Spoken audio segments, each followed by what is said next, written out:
this is our 35th graduating cohort.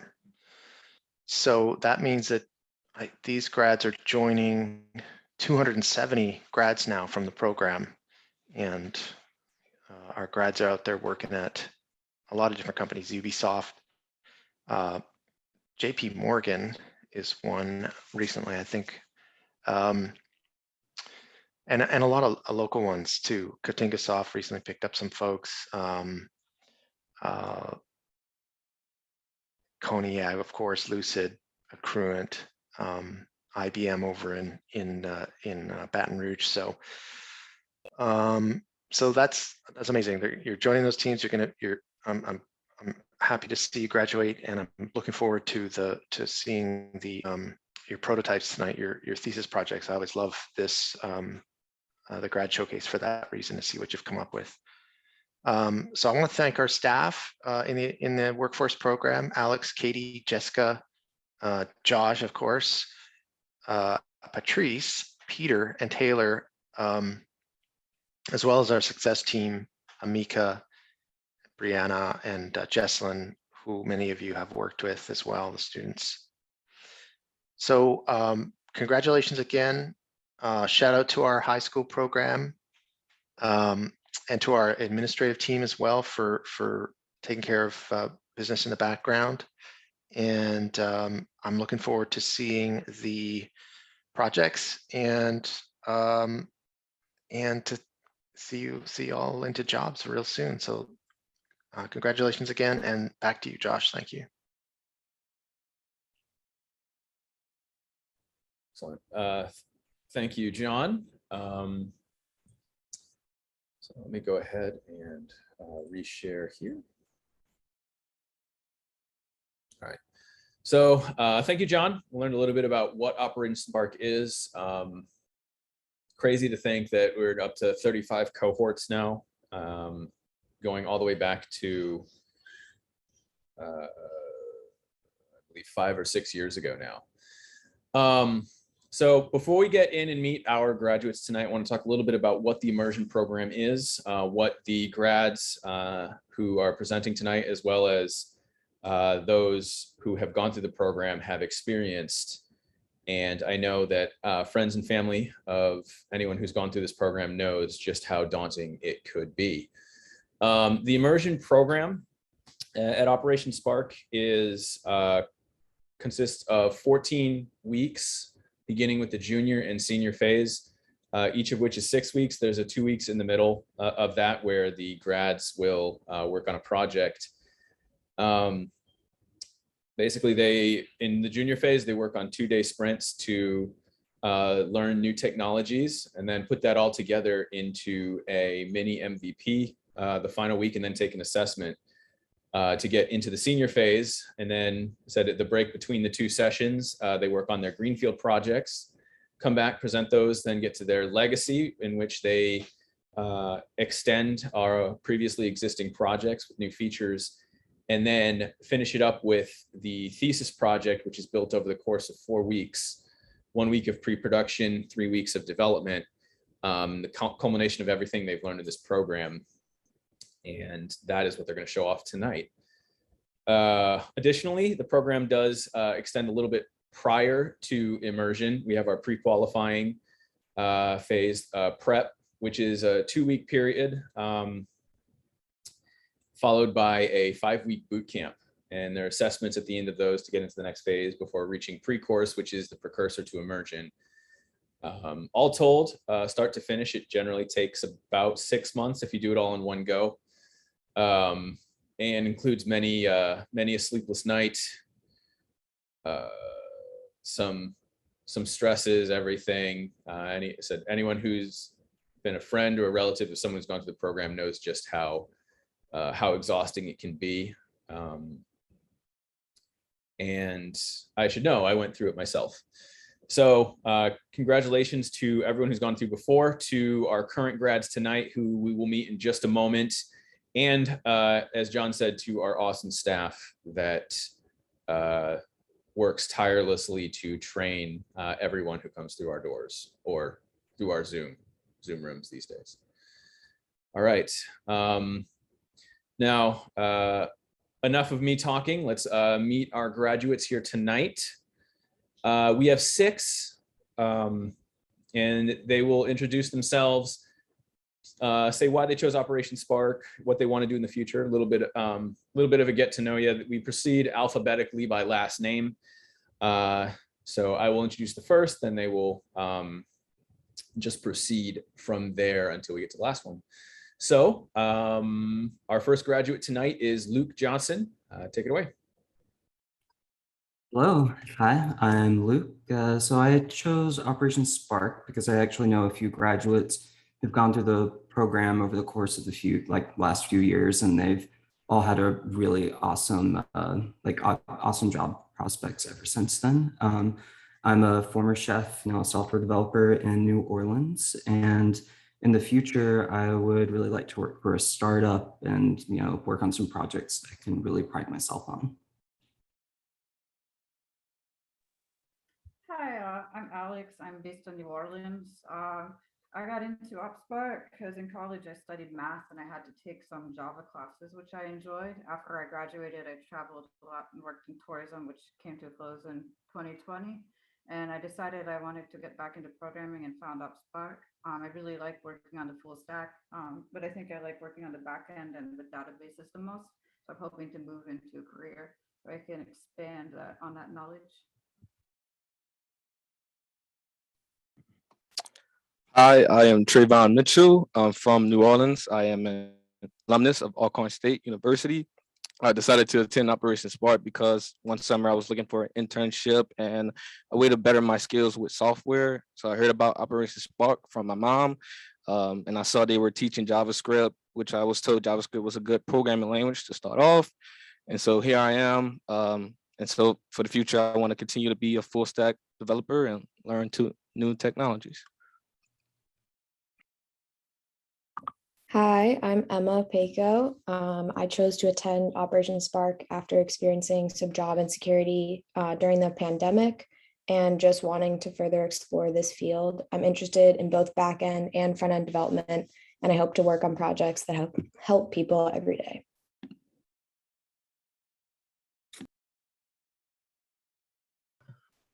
day. Hi, I'm Joe Tagney, and I chose Operation Spark because they have a great program and they provide a fast track to a career in tech. And one day I'd like to work for a company that builds exciting software. Hi, my name is Jacob Young. I've lived in New Orleans my whole life and finished my bachelor's education in psychology in 2020. During my studies, I took several computer science-based electives and decided I had a passion for development.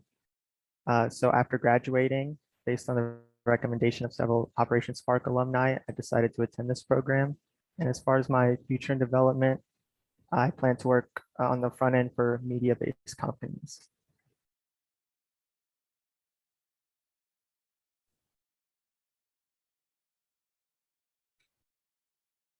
All right.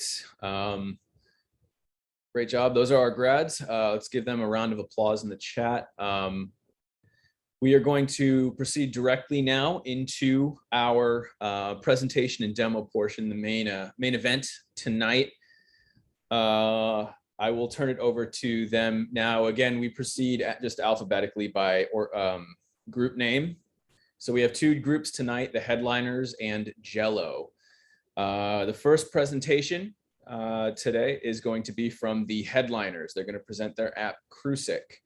The headliners consist of Alex McGinnis, Jacob Young, and Trayvon Mitchell. We have their email addresses up there if anyone would like to get into further touch with them. As we said before, we welcome any and all questions. Please throw them into the chat. We will monitor them and then ask as many as we can following the presentation and demo. Additionally, there will be a further chance for some face-to-face time with them after the showcase tonight in some breakout rooms for each team. So I will now hand it over to the headliners. Take it away. Awesome. Thank you for the introduction, Josh. As he stated, we are the headliners, and today we'll be presenting our application Krewesic, which is a web application designed to connect like-minded music listeners with each other, as well as connect with artists and connect artists with fans to build their status in portfolio. So I'll head over to the login page right now.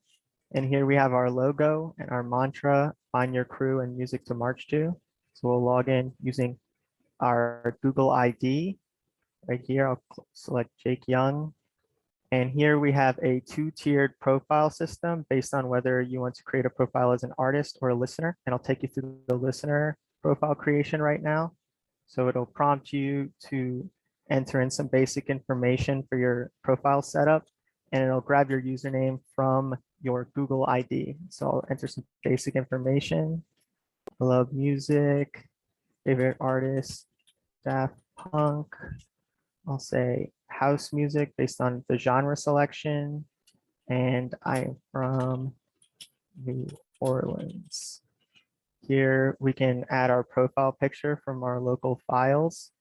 So I'll head over and grab my profile picture. It'll set loading, and once it's loaded into the database, it'll show you a preview of the photo, and then you can finalize your profile creation.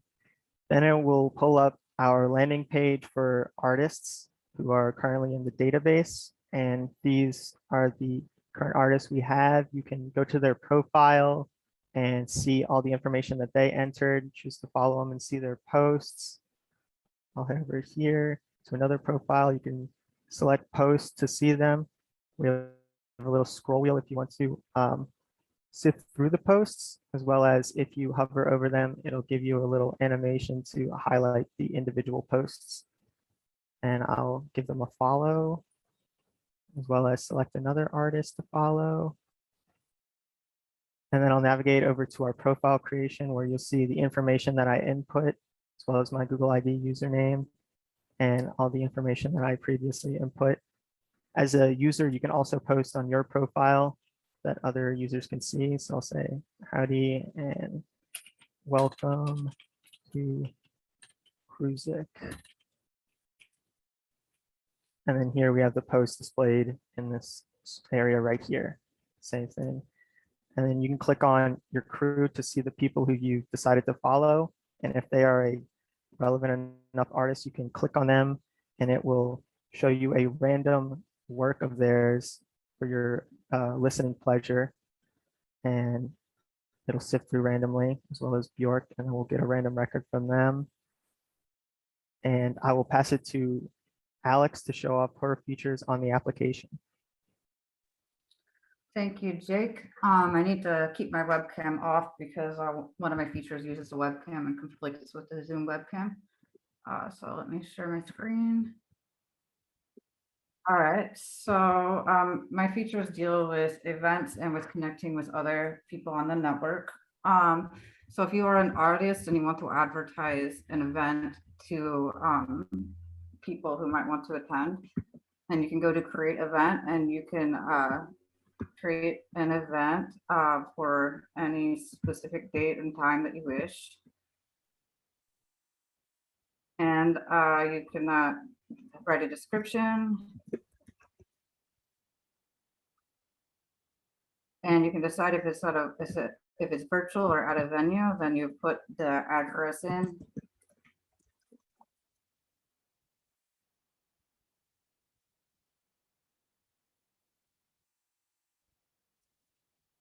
And create an event. And this will take you to the page which contains events in your area. And if you want a more visual way to look at events, we have a map in Find Events where you can choose a range of dates. Say we'll start tomorrow and 1 week from tomorrow.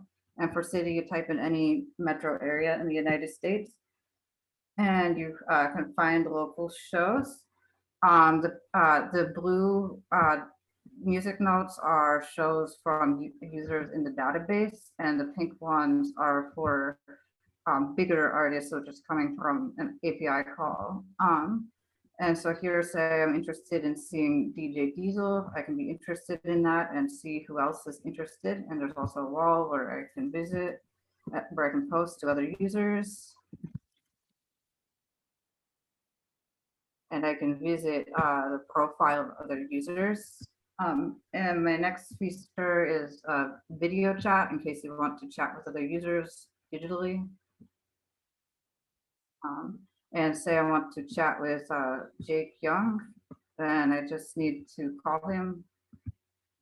And we get a nice streaming video where I can see myself and him, and we also can talk over texting. And that's in real time. And I also have a feature if an artist wants to record something quickly, they can record, then they can play it back, and they can download whatever they record onto the computer. And for the next part, I will pass it off to Trey for the messaging and music upload components. Thank you, Alex. I'll share my screen. Okay, so first I'm going to show you our community chat that allows all users to chat live. I am now going to start the chat and type something in. So let's say, hey everyone, press send. And you can see I have a message starting the chat, going live time. Oh, you can see my friend Jake Young and Alex has also responded into the chat. Pretty cool. Nice. So next I will show you the direct messaging feature that we have. This will allow to send a message to another user privately. So I am going to send a message to Jake Young. Oh, you can see Jake Young has sent me a message. I'm gonna respond to Jake. Hey, Jake. No, I want to type in another message. I'll say thank you to Jake. Send that back to Jake. Now I'm going to show you our music upload feature where an artist can upload their content and share with users, other users. I can go here to this, press the upload button, click on browse.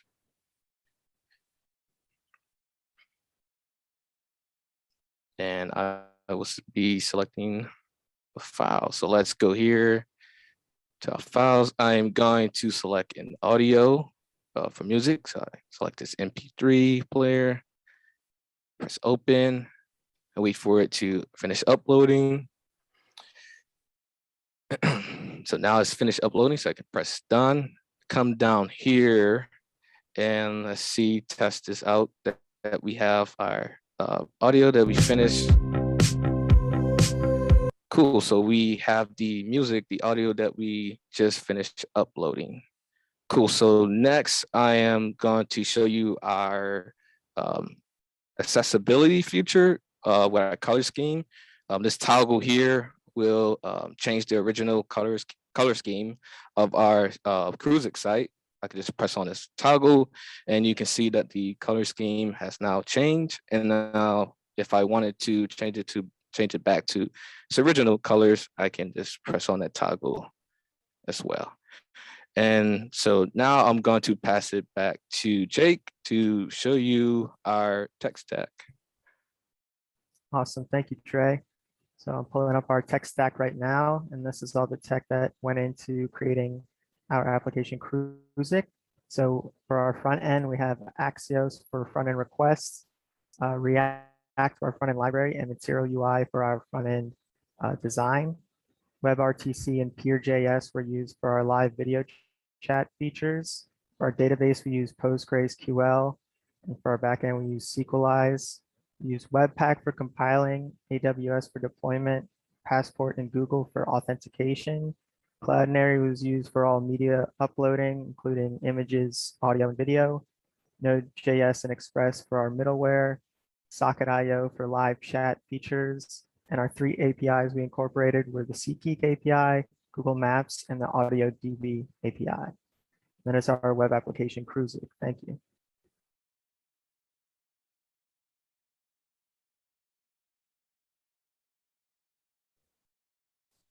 All right, great job, everyone. And if anyone on this call wanted to go and start using this application right now, where would they have to go? The website is krewesic.com, lowercase k.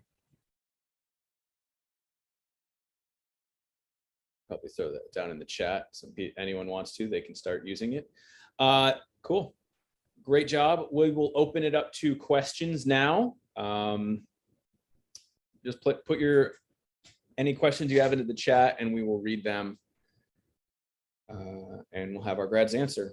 I'll go ahead and start by asking, what was the most challenging part of this application for each of you? I think one of the most challenging but also entertaining parts was working with Postgres. I'd previously worked with MongoDB and SQL, so I definitely knew my way around, but just working with a new one for this application was interesting, learning the new ways to, the new commands for it and seeding it properly, as well as creating relational tables was very fun to learn along the way. For me, I think the most challenging part was a tie between planning the project, because it's like kind of difficult just to get started to decide where you're going to start from scratch, and also WebRTC, getting the live stream video was a lot of new tech and required a lot of knowledge with async coding. But to answer Ben's question, that was also my favorite part to build, because after I got it done, I was very happy, and I like real-time communication. Yeah, for me, I would say working with a new database like Postgres, and getting used to it first time, and also working with Socket.io was really challenging. Spent a lot of time working on it, and actually seeing how you can send data and chat in real time. But I mean, it was really fun though, experiencing that. Can I ask a question? Is this like, would you say this is the equivalent of learning a new language, learning these things? I'd say so, not necessarily in the traditional sense, but certainly. Right. In the technological sense, a tech language, sort of, right? Because it doesn't mean a lot to us. Yes, I'd say so. Okay. Thanks. Y'all were awesome. Yes, this was wonderful, Jake.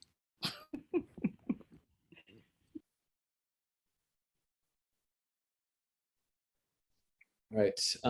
Next question from Ben Lyon. What was your favorite part to build in this application? My favorite part was the doing the community chatting and direct messaging, and doing the upload music was also cool. That getting the music video and the audio to play after finish uploading, and just seeing that you can chat in real time with Socket.io for sure.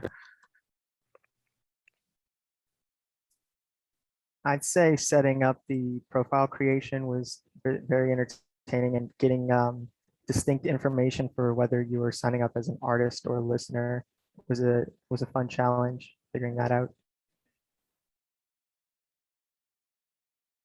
I think I mentioned earlier, but apparently my mic has been acting weird. Yeah, I liked building the WebRTC. The live stream video was fun to build. It was difficult, but it was when I got it working, it was very satisfying to have that happen.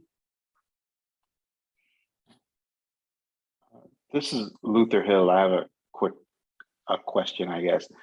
Did you, or did anybody on the team incorporate any like NoSQL databases, or work with a lot of like JSON type related data?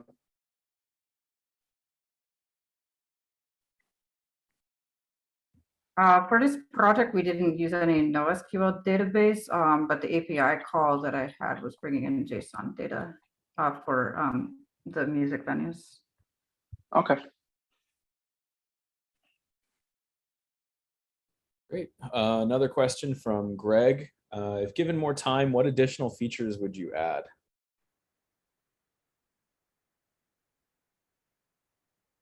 Oh, that's a tough one. I mean, because we pretty much added a lot of features as much as we can for this project for sure. I would have added something where you could kind of like a lot of social media things have where recent posts pop up so you can keep track of what people are doing when they're doing it. I think that would be a sensible next feature to add to our app. I thought it'd be cool to add a feature that would tether artists in order to foster collaborations over the internet. I think that'd be a really cool feature to add.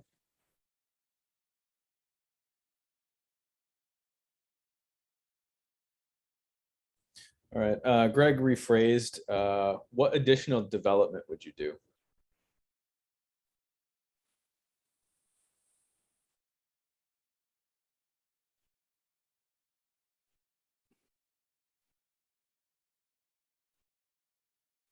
Like additional tech. Greg, do you want to come off mute and try and explain what you're trying to ask?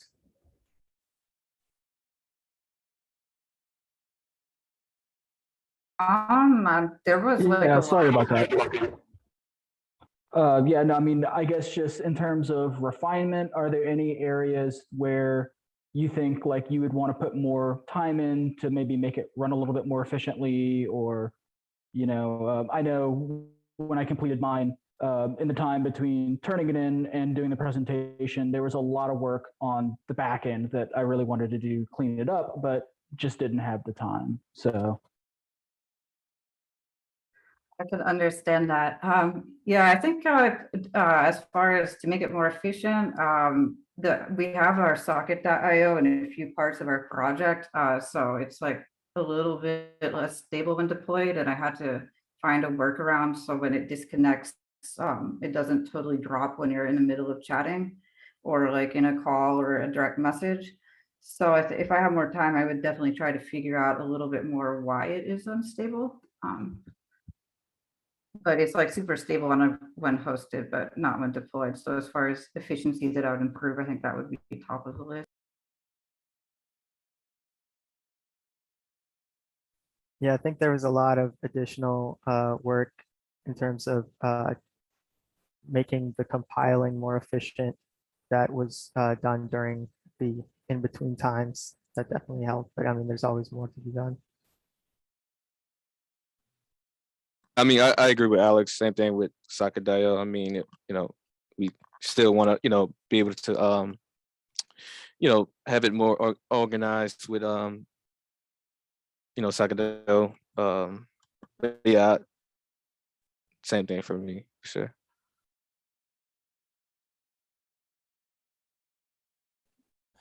Oh, I wanted to ask to just whoever wants to answer it, what was the hardest part about working with the databases? I know, they can be tricky with schemas and having types and just having structure around it. How was that experience? I like working with the schema stuff. Postgres was new, but the last two projects that I did for senior, we used MySQL. So I feel pretty confident with SQL in general. So Postgres was like a little bit of a learning curve, just because there's some different ways to interact with it in the terminal. But I don't. It was not too challenging of a transition. Yeah, I mean, Postgres was very, interesting to work with because we were dealing with a lot of, relational going on, insert into our database. And so getting that to, flow with the relationships was pretty cool. Yeah, I'd say one challenge that definitely we overcame during the thesis was just understanding relational tables and relating specific tables back to the user and how that process worked.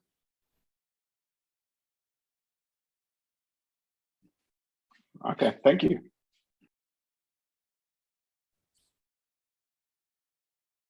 Are there any other questions?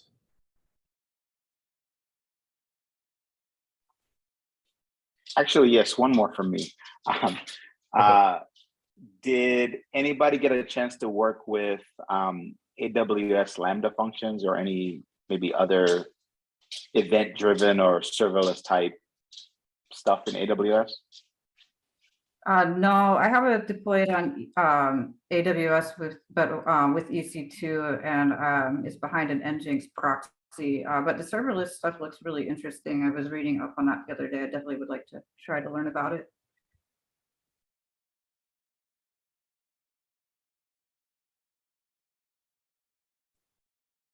Great. We have another question. Can you talk about how you project managed your work, and did each person have their own focus?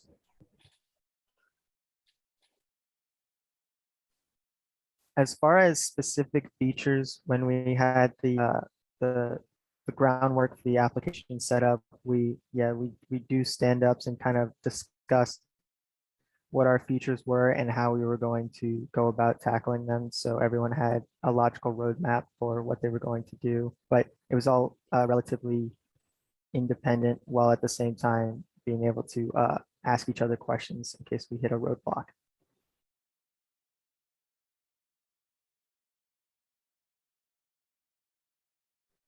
We also had a week to plan it, which helped to decide what each of our features would be.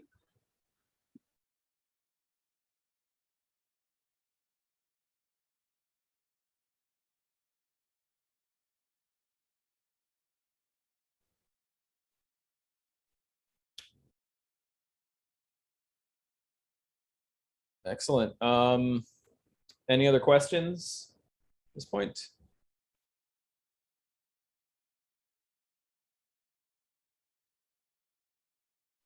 All right. If no other questions, then again, great job to the headliners. The app looks great. It's live at Krewesic.com. I believe that was put into the chat, so anyone can start working on it. Again, if anyone wants to get in touch with Alex, Jacob, or Trayvon, here is contact information for them, and we will have some breakout rooms at the end of this presentation. And number of great messages, very encouraging, coming through in the chat also.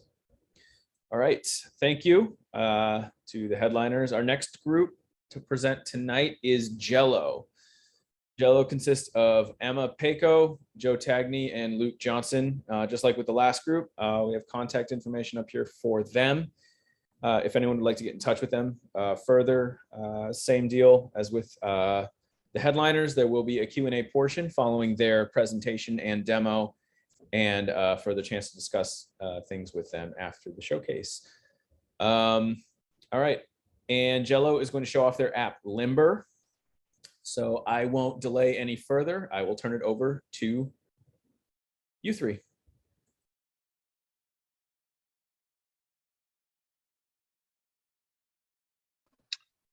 All right, how is everyone doing this evening? Thank you for coming. So I'm going to, 1 second.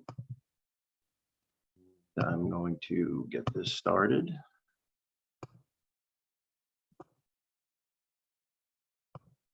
Okay, so we are Jello, and we are presenting our app Limber. So Limber is a web application aimed at helping people build a productive and personalized yoga practice. Limber facilitates the building of yoga sequences and encourages connection with other yoga practitioners. So this is our landing page right here, and we're gonna log in right up here. And so this is the user profile page. So I'm going to start with the first features, an accessibility feature, and you can enhance the font. This is for those that are visually impaired.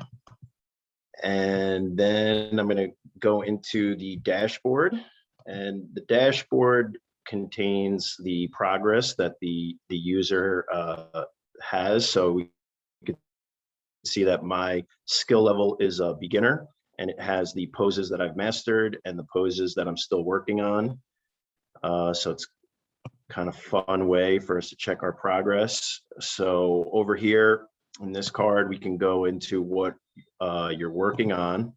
And let's say we want to add something. So I have this modal right here. It's got an autocomplete feature. So you can just type in what you're working on and you can add it, right? So you see it pops up over here. You can delete it as well if you have mastered it. So now we'll go into what you know. These are poses that we've mastered. So it's got all the poses right here. Let's say we want to, delete one. Maybe we need to work on it a little more, or we'll just scroll right down, add it in. Which one was that? Okay. Add that back into, and you can see it pops up. And we'll add something else, just so we can see for, here we go. All right, so now we go back to the dashboard and you can see that it's been updated and to show what we've done. So now I'm gonna turn things over to Emma and she'll go over the building a flow. Thank you, Joe. Okay, so for building a flow, it will first bring you to this card where it will ask you if you want to build your flow based on how you spend a lot of your time, or this last option is just here if you want to choose everything yourself. But we can choose, I spend a lot of time at a desk, and you'll see that neck and back are pre-selected as the focus areas for this yoga sequence. You can add and take away just by clicking on any of the areas on the skeleton. And then you just choose a length, and every time you have the option to build a sequence or to find a video that fits your specifications. So we can find a video first, and this will pull from YouTube 5 different videos that match what you wanted to do today. Or we can go back and we can build a flow. And so this is what is built. Here's all the poses. You can switch out any pose. This is the same autocomplete feature that Joe was just showing off. You can demo any pose too. Hello. This will just pull up like a YouTube tutorial for the pose. And then if you go through the flow, and also every flow has a predicted difficulty level, which is based on the difficulty level of the individual poses. And if you go through the flow and you want to save it for later, you can just name it. And you can choose to save your flows as private or public. So if they're private, only you will be able to view them in the future. If they're public, anyone who follows you on the site will be able to view them. So we can save this as public. And then if I go back to my profile, we can see Emma's new flow has been added to my saved flows, and I can view it here at any time in the future. You can also delete any flows that you've made and saved.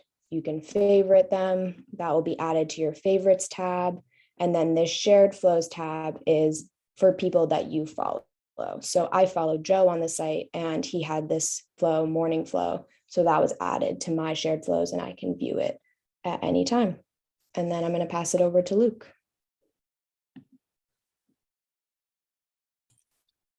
Okay. So I'm here to show you about the Connect page. You can see here we've got Emma on live webcam with me. So here we can connect with other users and attend like a live virtual yoga class. You can also have a live chat here. I can see Emma just said hi to the showcase. And down here on the bottom left-hand corner, we have a list of all of the users. And you can come in here and you can favorite a user. So you can then get updated with any of their public saved flows. And then on the right, you see a list of all of the teachers. And say like Emma's about to teach me a class. I can come in here and click on this. I can see a list of all of her public flows, including the one she just made. And I can open that up. And just like she showed us, you can demo it, you can switch out something. Say if I'm like, oh, I can't quite do that one yet. So we can switch it out for something new. And then I can also save it to my own private flows as well. And with that, I'm going to hand it back to Joe.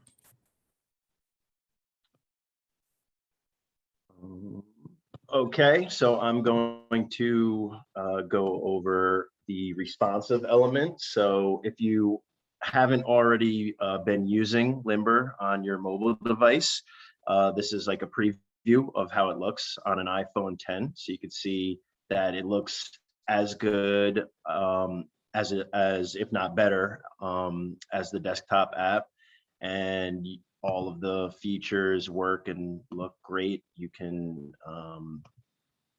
yeah, I mean, it just looks really nice and has great functionality. So I will turn it over to Emma now, and she's going to go over the tech stack. Okay, so here's our tech stack. We have a Postgres database with Sequoias. We have authentication with Passport and Google. We have a Node.js and Express server with Axios for our requests. Our chat is built with Socket.io and Pure.js. We have a React front end with Material UI for the styling, YouTube v3 API for all of our videos, Babel and Webpack for compiling. All of our images are hosted on Amazon S3, and we are deployed on AWS with Nginx. And we are live at limber.yoga.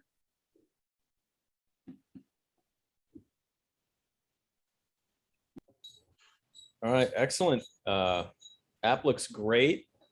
As I mentioned, live at limber.yoga.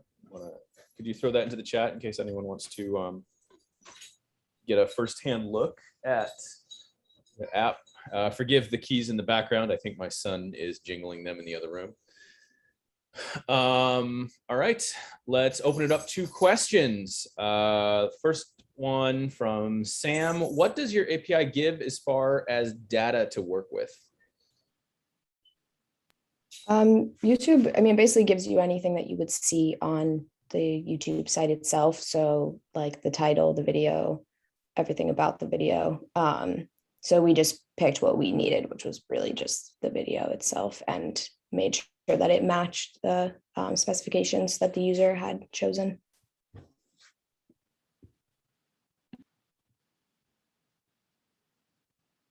All right, Greg, you got your hand up. Go ahead and ask a question. Yeah, if you were to start the project over, how would you possibly change your tech stack?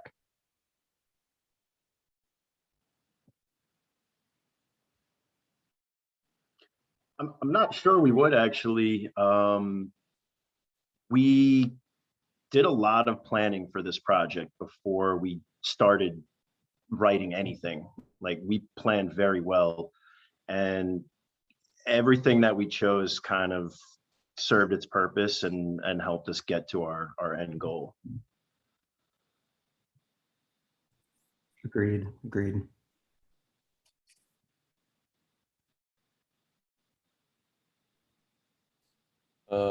Uraeus asks, is there a feature y'all would like to add in the future? One thing that we thought about adding but didn't really have the time to put in was making like a feature to search for local yoga studios and like what times they were open and things like that, like maybe using the Yelp API. For me, I really enjoyed like writing the algorithm for building a sequence, but it was just one type of yoga sequencing, which was basically like based on the body parts that were selected.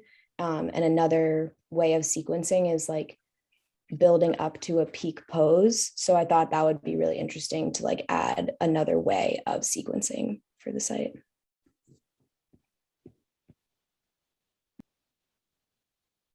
And yeah, I think what Luke was saying before about something to connect to yoga studios, maybe more tailored to the style or type of yoga that the user likes to do, as a kind of a refined search method, rather than just getting a list of all yoga studios that are near you.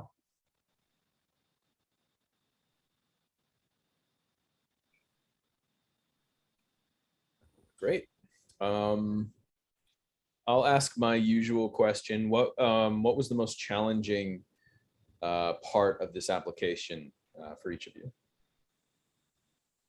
I think for me, well, for all of us, we like the schema design was definitely very challenging. It's like Joe was talking about, like we planned before doing anything. So it was a lot of thinking about all the relationships we could possibly need and setting those up before we had written any code.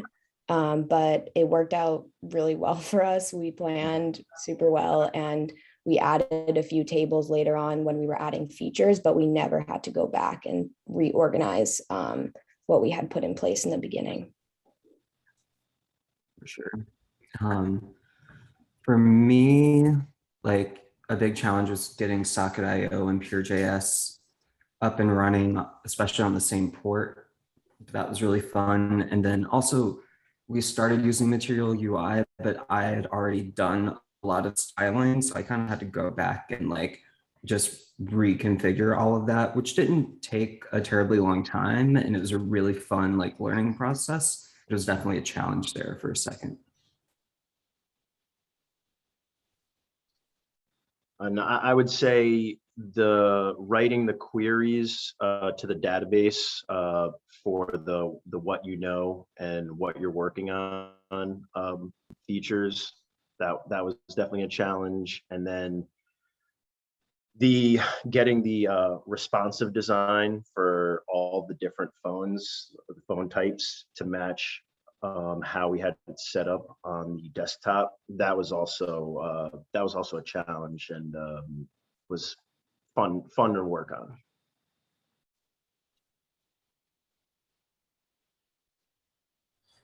Awesome. Next question from Urias.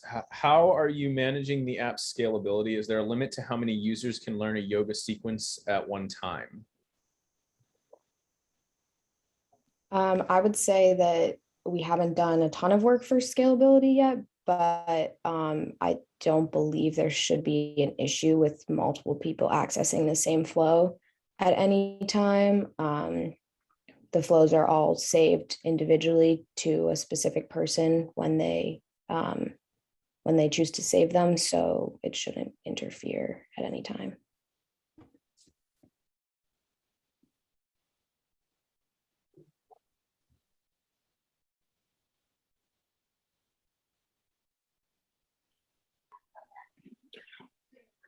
Oh, yeah, I wanted to ask, first of all, I really like the look of the app. I think it looks great. So the thing I wanted to ask is, can you talk to me a little bit about how you developed the algorithm and kind of like how you went about that? Yeah, I mean, honestly, most of it came down to the schema design. So we saved in our database each individual pose with its difficulty level, and then also the relationships between poses. So there's a table basically where it has downward facing dog, for example, and then it has every pose that could possibly go after downward facing dog.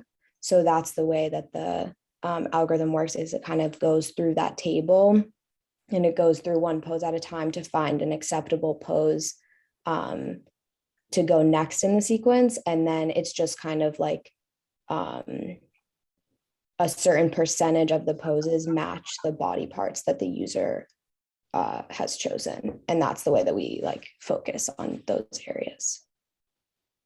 Makes sense.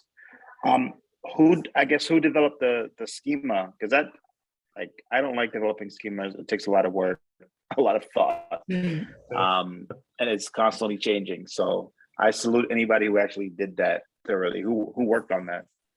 That was all of us. We had a whole week, so we went hard on that, but it was great.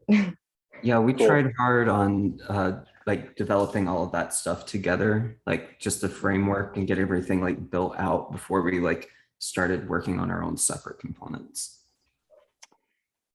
Good. Well, I don't know. Any advice I have to give to you is I'm working on a project with a team right now, and I think my team member just left, so she won't hear me say this, fingers crossed. But like of all the entire part of the project that we've had to build, the schema is the one thing that we every day talk about. Every single day we talk about it, and at least once a week we make a major change to it. So a lot of kudos for like getting that correct and going forward. That is definitely a good thing to like nail down as tight as possible before you begin the project. Totally. So keep that up. Thank you.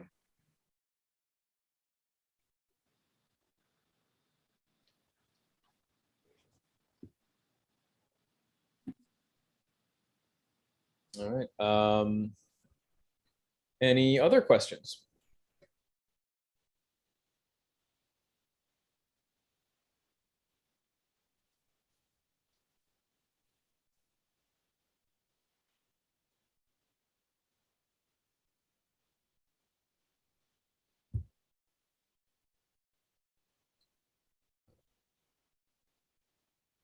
Going once, twice. Okay. If there are no other questions, then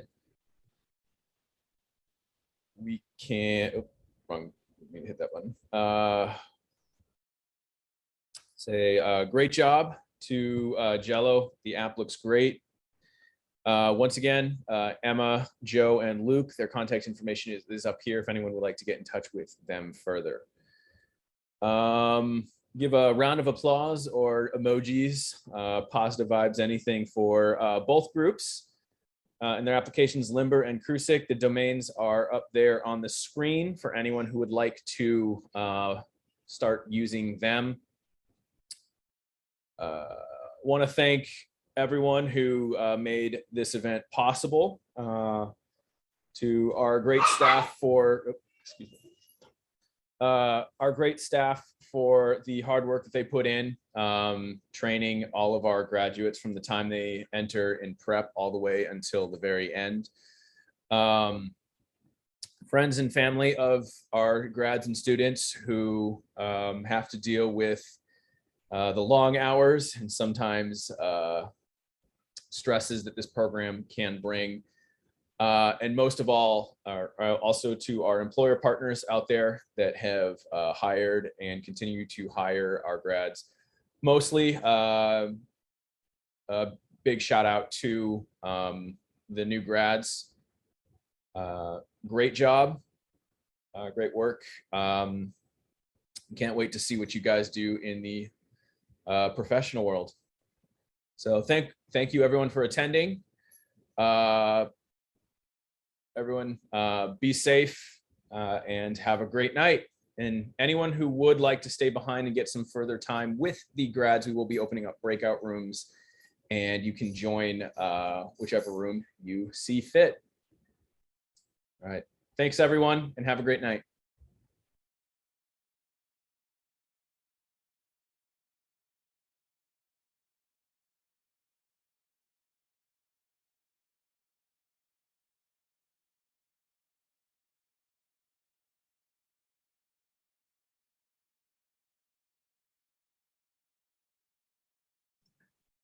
Great job, y'all. Both apps look great. Awesome to see.